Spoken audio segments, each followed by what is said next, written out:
dal leen ak jàmm fii ci la chaîne des références Evidence TV ñuy am mbégte di jàkkaarloo yéen à chaque fois di leen présenter seen émission santé et bien-être pour tous comme ni ngeen ko xamee mooy émission bi nga xam ne dara taxu koo jug lu dul waxtaanee wér-gu-yaramu doomu aadama tey nag ñuy waxtaanee thématique bu am solo mooy les IST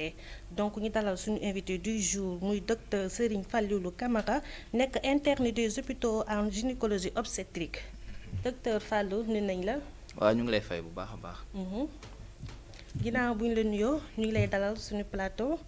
tey nag comme ni koy faral di defee à chaque fois dañuy waxtaanee les IST muy infection sexuellement transmissible waaye nag tungu ne du weesu ñuy nataal docteur ana lan mooy IST. waaw d'abord dañuy nuyu population sénégalaise bi yëpp. di rafetlu émission bi di leen sant ci invitation bi. di wax ni que thème bi ngeen choisir c'est un thème vraiment très intéressant donc wax ci infection sexuellement transmissible nga xamee ni que c'est un problème de santé publique donc bëri ay complications fréquents également ci àdduna bi yëpp donc mu nekk thème bu am solo donc dañ ciy kontaan lool donc di teew ci émission bi tey ji pour mën ci waxtaan donc boo déggee ñu wax infection sexuellement transmissible nag donc day ay doomu jàngoro yu bare yoo xamee ni que li ñu am en commun mooy maanaam microbe yi koy joxe wala micro-organisme yi nga xamante ni ñoom ñooy waral xeetu doomu jàngoro yooyu noonu ci wàllub sëy en général lañ koy amee donc koo gis mu am infection sexuellement transmissible donc soit donc dafa def lu ñu wax dafa sëy ak kenn donc bu daal di ko koy jox wala mu amee ko ci soit mu jaar ci gémmiñ wala mu jaar ci ginnaaw fi muy demee cabinet wala fi muy sëy donc ñetti xeetu porte yooyu noonu donc ñoom ñoo mën a indi ay infection sexuellement transmissible mu ay doomu jàngoro yu doy waar yoo xamee ni que dafa bëri ci àdduna bi loolu la ñuy wax bëri na lool IST mais est-ce que mën nga ñu expliquer la différence entre IST et MST. waaw bon IST ak MST bëri na ñu koy confondre ñi nga xam dañ koy jaxase du benn parce que bu ñu nee IST dafa regrouper que ça soit doomu jàngoro bi nekk ci sa yaram sonal la wala mu nekk ci sa yaram di nelaw parce que nit ki mën na feebar te du ko indil benn problème du ko indil ay symptômes bu fekkee nit nag dañu wax MST donc forcément doomu jàngoro bi da koy sonal day am nu muy manifesté wu ci yaramam donc différence bi entre IST muy infection sexuellement transmissible ak MST muy maladie sexuellement transmissible mu ngi nekk juste ci caractère symptomatique bi nga xamee ni que MST da ko am donc quand on dit MST c'est parce que dafa am nu mu manifesté wu ci doomu aadama bi maintenant nag bu fekkee manifesté wu na wala mu nekk di nelaw tamit bu mu ci mën a doon on peut dire IST mais du moment où wax nañ MST daa am nu mu ko dikkalee ba mu commencé di ko yëg loolu moo nekk différence bi. mais bu njëkkoon ba avant IST di ñëw MST moo fi nekkoon te la plupart dafa nekkoon maladie boo xam ne dafa doon sonal ay ndaw yu bëri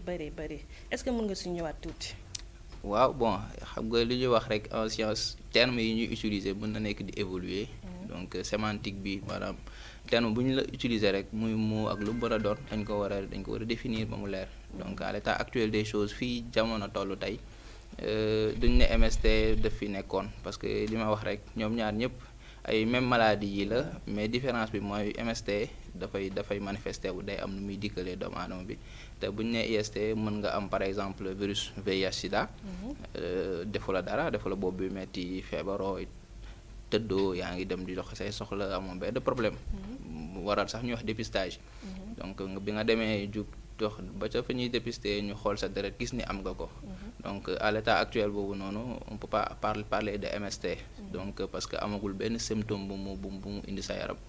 waaw donc loolu mooy doon différence donc du moment nag am na benn petit symptôme bu mën a doon donc là on peut parler donc de MST donc loolu rek mooy différence bi mais nag day baax kon ñu définir termes yi pour ñu ñuy seetaan mën a comprendre comprendre te mën a xam tamit lan mooy différence bi exactement mais bu njëkk ba VIH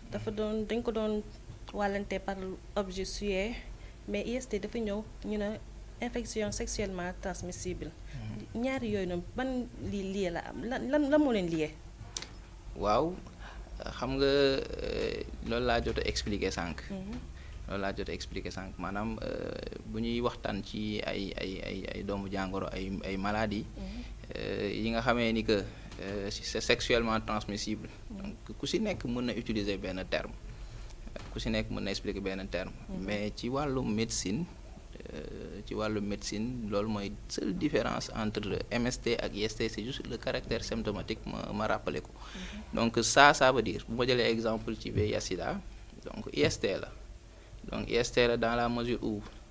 mën nga ko am ci ay objet mën nga watu par exemple nga wat koo xamee ni que daka am après ñu jël même lam bi wat ci keneen mu daal di ko koy wàll donc ça c'est pas sexuellement transmissible c'est vrai mais mën nga ko wàll koo xamee ni que daf ko am nga sëy ak moom nga daal di ko koy wàll voilà donc loolu day delluwaat juste ci définition bi nga xamee ni c'est pas forcément que képp ku am IST rek c'est par voie sexuelle déedéet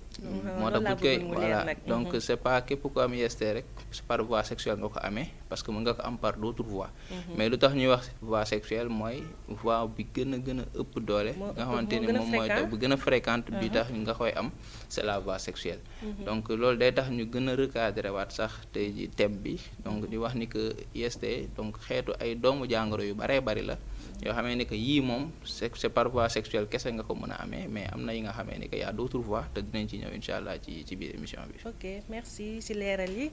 ñaata xeetu IST ñoo am. waaye xeetu IST yi am nag bëri na trop donc buñ koy tënk mën nañu wax am na IST majeur. am na IST mineur. donc ci IST majeur yi nga xamee ni que mooy gën a siiw yi gën a fréquente yi gën a doy waar donc am na yu ñuy wax ay IST curable yoo xamante mën nañ leen faj. donc lu ci mel ni infection à chlamydia ay gonocoque lu ci mel ni ay syphilis lu ci mel ni li ñuy wax trichomonas vaginalis ay trichomonose donc yooyu mooy les 4 principales IST yi nga xamante ni elles sont curables maintenant am na ay IST mineurs donc am na ay yeneen xeetu IST ay comme par exemple bu ñu nee hépatite B par exemple donc c'est une IST mais am na yeneen voies yu ko mën a joxe donc ay transfusion sanguine wala nga am wala sa yaay donc c'est benn koo xamante ni dafa am hépatite B di wasin daal di koy jox doomam tout ça c'est des moyens de transmission mais la voie sexuelle est toujours dedans donc moo tax am nañu wax IST majeur am nañu wax IST mineur donc bu ñuy xool IST donc bëri na ay xeetu maladie mais yi ci gën a fréquente daal mooy yi ma jot a lim mooy lii di syphilis donc di gonocoque chlamydiose ak trichomonose. lan moo mën a joxe IST pour ñu ko xamul. waaw su may revenir rek donc li koy joxe mooy li ëpp solo mooy voie bi ëpp gën a fréquente mooy la voie sexuelle donc muy nga nekk da nga xam da nga sëy donc entre góor ak jigéen wala entre góor ak góor parce que góor dina ko jox moroomu góoram parce que bëri na ñi nga xam ne ni que dañuy sëy seen biir day nekk ay góor bëri na ñi nga xam dañuy sëy ak ay jigéen donc jigéen ak jigéen donc par voie sexuelle soit mu nekk luy jaar ci gémmiñ wala luy jaar ci ginnaaw fi ngay demee cabinet wala li nga muy jaar fi ngay sëyee donc loolu mooy les 3 principales voies yi tax nga am IST si la voie est exclusivement sexuelle maintenant am na yeneen xeeti voie par exemple am na la voie sanguine am na la voie verticale te ji am na la voie boo xamante ni c'est la voie entre la mère et l'enfant pendant l'accouchement pendant l'allaitement wala juste pendant la grossesse. même mère et fille mun nañ am IST. même mère et fille. oui bien sûr bu ñu nee mère ak fille loo bëgg a dégg foofu noonu maanaam mère ak. comme exemple yaayam di nampal. sein bi jox ko doom ji. loolu lay laaj oui mën na nekk parce que tey jii boo xoolee ñi nga xamante ne dañoo am VIH sida donc ci voie de transmission yi am na lu ñuy wax li ci gën a fréquente bi gën a fréquente mooy bi jël par exemple 2/3 des cas wala deux en tout cas boo jëlee 100% yaay bu wàllu doomam ci wàllu cadre VIH donc 50% bi ëpp solo mooy da ko koy wàll bu muy wasin mais am na boo xamee ni que da ko koy wàll donc pendant la grossesse am na boo xamante ne nag daf ko koy wàll pendant l'allaitement moo tax booy dégg ñuy wax allaitement maternel protégé donc sa yaay ji dina mën a nàmpal mais ci condition ku nga xamante ne mooy nàmpal muy yaay ji day jël ay antirétroviraux day faju mais xale bi nga xamante ne dañ koy nàmpal moom it dañ koy jox ay antirétroviraux mooy li nga xamante ne moom la ñuy fajee sida donc loolu mooy tax donc dañ koy aar donc ba yaay ji dina ko mën a nàmpal donc te du ko indil doomu jàngoro bi donc loolu aussi mën na nekk. jàngoroy IST lan la mën a jural doomu aadama bi. waaw bëri na trop trop donc bu ñu jëlee par exemple ci wàllu jigéen wàllu gynécologie exemple donc IST yi lu ci mel ni chlamydia par exemple mën na ko indil stérilité wala mu indi li ñuy wax infertilité donc ci ban manière la koy indee parce que xam nga maanaam jigéen ni ko yàlla bindee donc ci au niveau de ses voies génitales donc IST bi day jaar au niveau du vagin maintenant mën na yéeg jaar ci utérus bi dem ci trompe bi donc bu demee ba ci trompe bi donc mën na fa indi ay problème yi nga xamante ni dina ko mën a indil gàllankoor bu bëggee am doom li ñuy wax infertilité tubaire leneen problème bi mën na ko indi li ñuy wax grossesse extra-utérine donc par exemple nga sëy mu am fécondation mais li nga xamante ne moo war a dem ci butitu njurukaay bi implanté wu foofu pour mën a nekk une grossesse normale donc mën a dem ba ci au niveau de la trompe daal di fay nidé wu donc def li ñuy wax grossesse extra-utérine nga xamee ni que loolu mënul évoluer donc soit ñu def le traitement médical war ñu dagg trompe bi donc loolu mooy doon solution maintenant bu ñu génnee ci cadre boobu noonu IST yi mën nañoo dem joxe cancer donc ñu joxe exemple cancer du col nga xamante ni mooy cancer bi gën a fréquent déjà au Sénégal en Afrique donc cancer du col li ñuy wax infection papillomavirus humain donc HPV donc nga xamante ni xeetu virus la boo xamante ni day dem ba ci col bi infecté ko mais bu yàggee mën na ko indil cancer du col donc déjà c'est la principale cause du cancer du col de l'utérus beneen bi mooy li ñuy wax cancer du foie parce que sànq wax nañ virus de l'hépatite B nga xamante ni c'est une infection assez fréquente ici au Sénégal virus boobu noonu bu demee ba coloniser res bi mooy le foie bu yàggee mën na ko indil li ñuy wax cancer du foie donc loolu rek c'est des conséquences donc liées à ces infections sexuellement transmissibles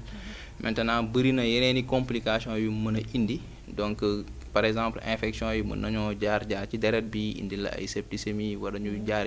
laal yeneen i parties ci yaram bi lu ci mel ni bët yi indi la ay conjonctivite wala mu laal articulation yi donc loolu noonu yëpp c'est des complications donc yi nga xamee ni mën na ko indi mais principale complication bi ñuy gën a redouter en tout cas ci suñu domaine ñun c'est la stérilité ou ce qu'on appelle l'infertilité donc mën na dem ba di ko mën a jural muy am doom voilà en dehors des douleurs yi nga xamante ne mën na ko indi ay douleurs pelviennes chroniques muy am ay ndigg yuy metti et cetera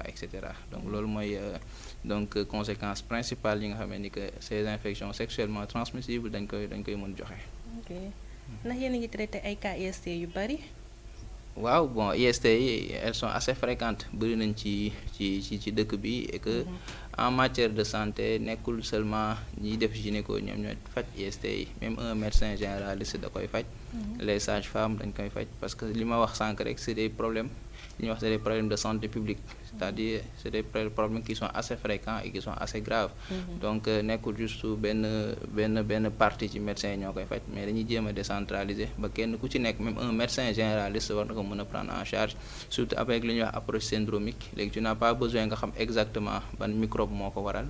mais juste en regardant li symptômes yi malade bi indi donc mën nga cibler donc yi nga xamee ni ñoo gën a fréquent boo joxee garab bi dina mën a faju donc ñuy fàttali aussi ni que booy faj doo faj seulement sa malade da ngay faj malade bi ak partenaire bi su fekkee par exemple ku jigéen ku marié la da ngay fajaale jëkkër ji su fekkee ku góor la da ngay fajaale jabar ji wala jabar yi mu am wala ensemble de partenaires connus yi nga xamee ni ko xam nga leen il faut nga fajaale leen donc les dermatologues dañ koy faj donc médecin généraliste yi dañ koy faj donc gynécologue yi dañ koy faj sage-femme yi dañ koy faj donc képp koo xamee ni que daal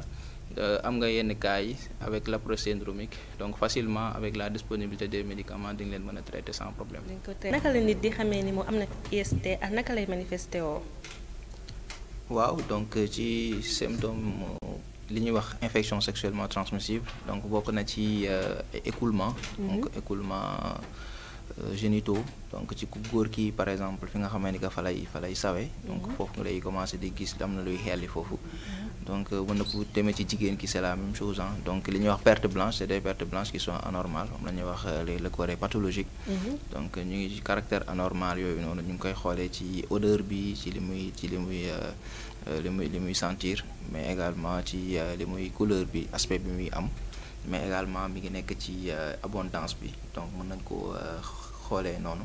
donc loolu mooy faral nit ki di jóge këram di ñëw pour consulter médecin bi donc bokk na ci aussi ci li ñuy wax ulcération donc ulcération c'est comme benn kii la c'est comme une plaie benn góom bu ndaw wala bu mag mu nekk benn comme mu nekk yu bëri donc nga gis ko ci sa partie génitale yi donc loolu aussi mën na nekk des signes d'infection sexuellement transmissible mën na def ay picc yoo xamee ni que soit day ànd ak dëtt wala mu bañ a ànd ak dëtt donc yooyu noonu yëpp mën na nekk li tax nit ki ñëw hôpital pour consulter médecin bi donc di préciser juste que symptômes yooyu noonu yëpp amul dara loo xamante ni boo ko gisee forcément tu vas dire que kii infection sexuellement transmissible la parce que dañuy wax rek c'est un sujet qui est assez tabou qui est assez compliqué à comprendre wala à cerner donc parce que nit ki mën na ko comprendre neneen gis ko ci soxnaam rek wala mu gis ko ci jëkkëram wala mu gis ko ci partenaire am jàpp ni kii nii peut-être donc am na doomu jàngoro yi nga xamante ne c'est sexuellement transmissible alors que c'est juste des symptômes qui sont communs donc va falloir pousser examen bi def yenn prélèvement yenn analyse pour mën ko confirmer donc juste di wax ni que loolu mooy tax nit ki di dem hôpital mais bu loolu weesoo il faut ñu xoolaat def yenn analyse pour mën a wax ni que kii donc mën a confirmer ni que infection sexuellement transmissible la am donc su ma koy tënk rek en général li ci ëpp solo mooy ay écoulement lay doon wala mu nekk ay ulcération wala mu nekk ay picc wala mu nekk ay pustule donc xamante ne ay lésions dermatologiques lay doon à part sa yaram dafa mën na génne sa partie vaginale wala fan la mën a nekk ci picc yooyu. foofu lay nekk c'est au niveau de la partie génitale donc muy ku góor ki muy comme ku jigéen ki donc foofu lay développé wu voilà donc mën a nekk mën na di xasan tamit mën na di xasan bu bëri voilà waaw wala après mën na ànd ak ay symptômes urinaires comme booy saw même perte blanche yu bëri tamit mën na joxe signification bi wala waaw perte blanche yu bëri xeeñ am yenn couleur donc mën na nekk infection mais quand on dit infection sexuellement transmissible IST maanaam sëy moom moo ëpp ci li mu ko joxe donc c'est pas forcément que dañ ne boo amee ay perte blanche anormale infection sexuellement transmissible mën na nekk ay candidose mën na nekk ay vaginose bactérienne donc mën na nekk yeneen xeeti pathologie yoo xamee ni ay infection la mais peut-être c'est lié à autre chose donc qu'une voie sexuelle nga xamante ni moom moo koy joxe dans le cadre donc de ces IST mën na nekk juste un excès par exemple de toilette intime wala mu nekk un excès de traitement donc antibiotique mën na nekk benn système immunitaire bu défaillant et cetera donc mën na tax nit ki am ay infection donc génitale mais juste pour vous dire que dans le cadre des infections génitales donc infection sexuellement transmissible c'est juste une partie mais ñoom ñëpp ni ñuy manifester wu mën na nekk la même chose donc juste pour ñaaxaat ñi nga xamante ne ñoom ñooy ñuy déglu ñu may def cette confusion parce que pas parce que am nga ay perte blanche yu anormal rek donc on va dire que kii nii day infection sexuellement transmissible la am parce que dafa am ay implications si c'est des IST par exemple il faut nga traiter les partenaires il faut nga jox ko ay conseils te loolu ça suppose que kii voilà soit mi ngi am infidélité wala multipartenariat après dinañ ñëw peut-être ci facteurs yi indi IST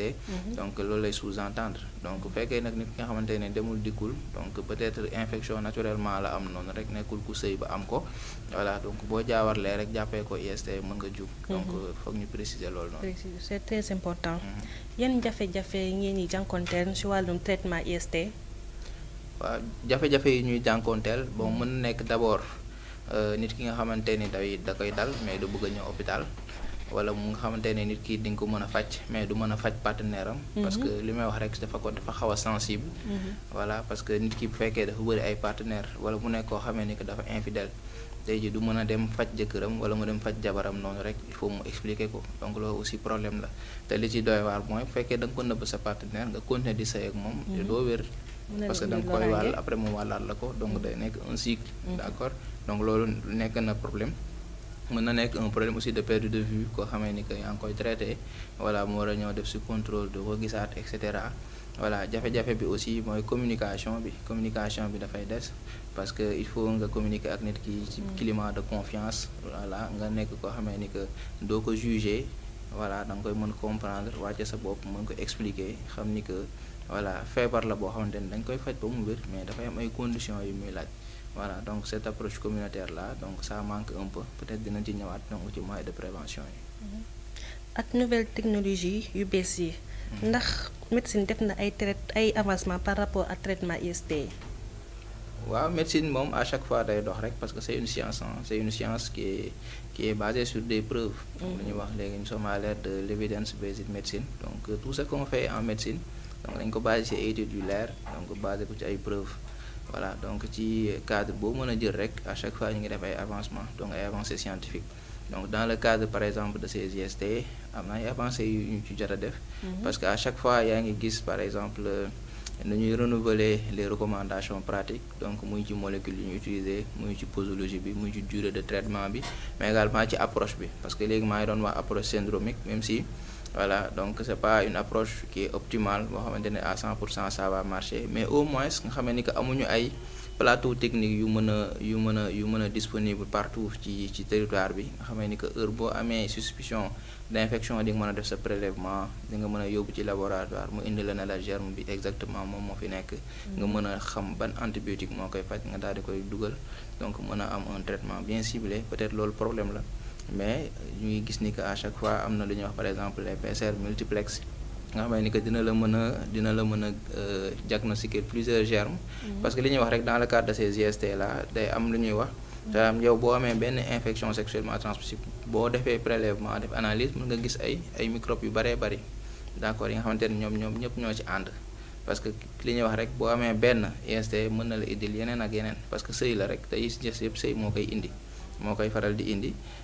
du coup actuellement fi ñu toll nii am na ay xarale yoo xamante ne yu bees la nga xamante ne la mën a permettre nga mën a gën a xam exactement yan germe ñoo nekk di développer wu donc dans ces parties génitales pour nga mën a redresser sa traitement mën a cibler exactement germe bi donc boo bëggee donc nit ki mën a wér parce que tu peux être aussi dans des cas de récidive xamante ne faj nga ko ba mu wér mu ñëwaat wala nga nekk dans des cas de récurrence wala nga am wenn cas boo xamante ne da nga koy faj donc contrôler mais muy tëw a wër muy am ay résistance donc loolu noonu yëpp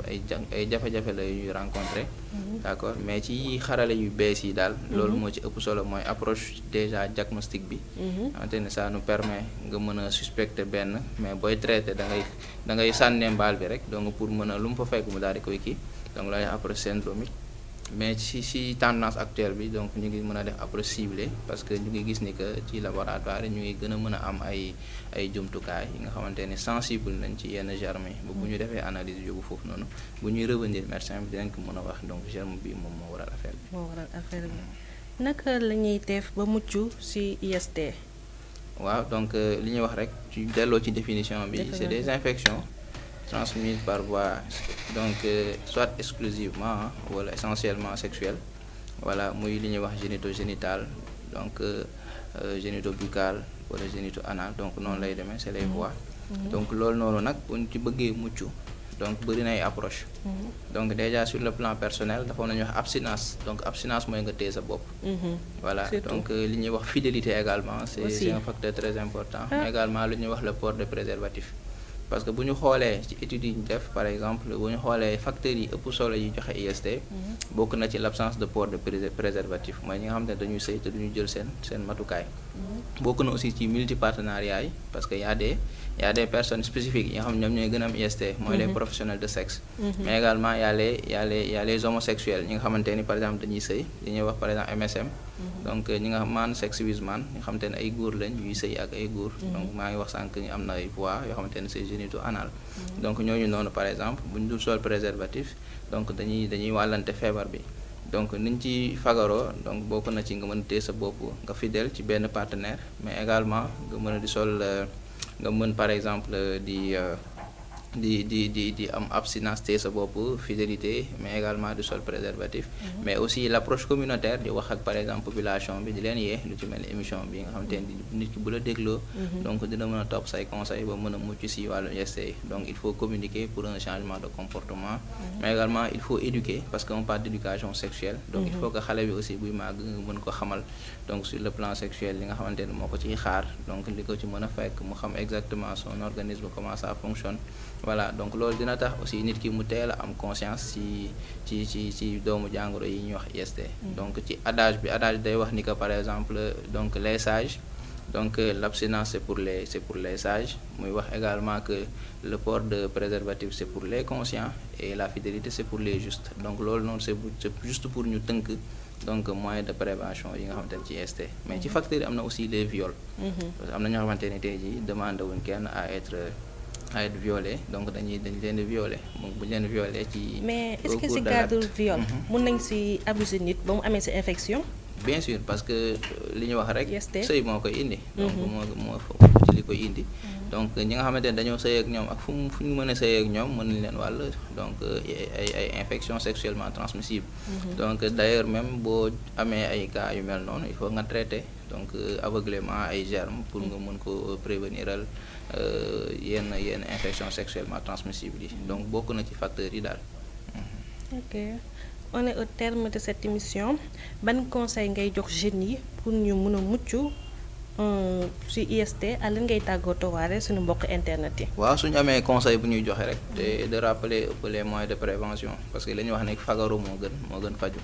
donc il faut déjà ñuy sensibiliser population bi di leen conscientiser donc il faut ñuy xool naka la ñuy def ba nit ñi am les bonnes informations soññu leen également ci abstinence boo mënul téye sa bopp tamit nga mën a fidèle donc rester ci benn partenaire bu loolu yëpp mënta nekk il faut ngay sol préservatif parce que c'est les 3 facteurs clés donc pour la prévention de ces infections qui sont sexuellement transmissibles maintenant bu fekkee am nga ko aussi il faut ñu fajaale aussi les partenaires ça c'est aussi très important parce que boo fajul ki nga xamante ne moom ngay sëyal yow boo wéree sax moom dina la ko joxaat parce que day fekk ni wàll nga ko ba pare nga dem sëyaat ak moom mu waataat la ko donc loolu tamit dina indi ay complications wax nañ ko ci maintenant y a ce qu'on appelle la vaccination donc il y a ce qu'on appelle la vaccination par rapport au cancer du col de l'utérus mais également au cancer du foie parce que li ñuy wax le virus HPV am na vaccin donc jigéen ñi nga xam dañ leen di vacciner entre 9 ak 14 ans donc vaccin boobu mën na leen a aar ba duñu am HPV donc probablement aussi duñu développer le cancer du col mais également le virus de l'hépatite B am na aussi son vaccin nga xamante ne boo ko jëlee mën na la fagaru mën na la aar ba doo mën a am virus de l'hépatite B boobu ba ngay dem bay am ay cancer donc du foie donc aussi ça fait partie des moyens de prévention donc de ces IST mais également c'est une prévention qui est tertiaire donc dina la permettre que doo egg même ci stade de cancer donc là aussi c'est très important à souligner donc lu ñuy tàggatoo juste di la remercier waat rek ci invitation bi di rafetlu initiative bi vraiment ci thème bu am solo bi ñu doon waxtaanee donc jërëjëf. ok jërëjëf Serigne Fallou Camara ñu ngi lay remercier bu baax waxtaan bi am na solo kàddu yi am na solo xam-xam rek nga fi wax ñu ngi ñaan suñu mbokku jeunes yi bàyyi xel ci IST di tàggu suñuy mbokku internet di leen wax ni vous êtes sur la chaîne des références Evidence TV di jaajëfal monsieur Abdourahmane Sy nekk directeur télé bi di remercier aussi Massamba et toute l'équipe technique di leen jox rendez-vous mardi prochain incha allah.